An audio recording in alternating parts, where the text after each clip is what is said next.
voyage astral, c'est quelque chose d'intéressant, puisqu'effectivement, c'est le lien corps-esprit qui devient suffisamment élastique, et puis l'esprit qui part vagabonder, et puis pourquoi pas. Après,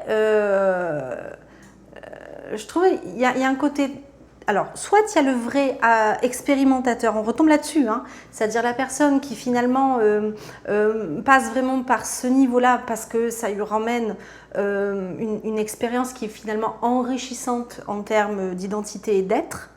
Cela, on n'en parle pas, puisque finalement, ils connectent les choses. Ça veut dire qu'ils les vivent concrètement.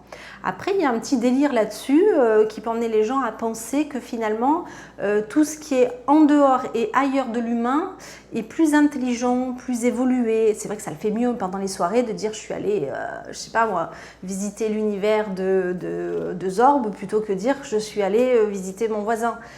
Voilà, la problématique, c'est le décalage entre les deux, c'est-à-dire où se place finalement l'orgueil là-dedans. Si c'est bien connecté, ça fait partie, ok. Mais après, si c'est une déconnexion, juste parce qu'en résumé, tu n'arrives pas à trouver un intérêt dans l'humain, là, ça fait de gros dégâts. C'est vraiment une vraie fuite dans laquelle la personne peut perdre pied très facilement. Disons que c'est bien un lien corps-esprit qui va se détendre, en sachant que il y a des gens qui sont hyper laxes, comme pour les tendons du corps et de l'esprit, donc qui naturellement partent en voyage astral spontanément au moindre choc ou au moindre truc décalé, quoi. Et d'autres qui pourront travailler toute leur vie, qui n'y arriveront jamais, parce qu'ils sont raides comme des piquets à ce niveau-là, quoi. Hein, un peu comme on est raide avec les muscles, ben là on est sur le lien corps-esprit, le fameux cordon d'argent qui relie les deux. D'accord ?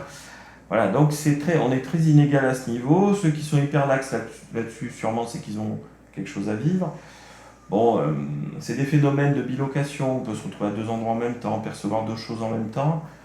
Voilà, après, bon, il m'est arrivé d'en expérimenter en méditant par exemple, ou dans des niveaux un peu profonds de conscience, mais ça reste un outil que personnellement je n'utilise pas trop, donc je ne peux pas trop moi, donner plus d'informations que ça là-dessus. Expérimente pas non plus de cet ordre-là. Je préfère effectivement partir de l'humain et aller chercher de l'humain à partir de qui je suis.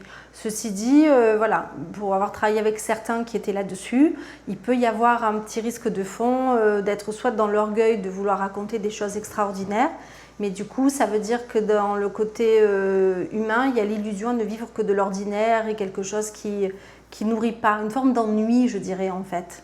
Voilà, qui peut être compensé par ça. Voilà. Après, si c'est bien connecté, il n'y a pas de souci dessus.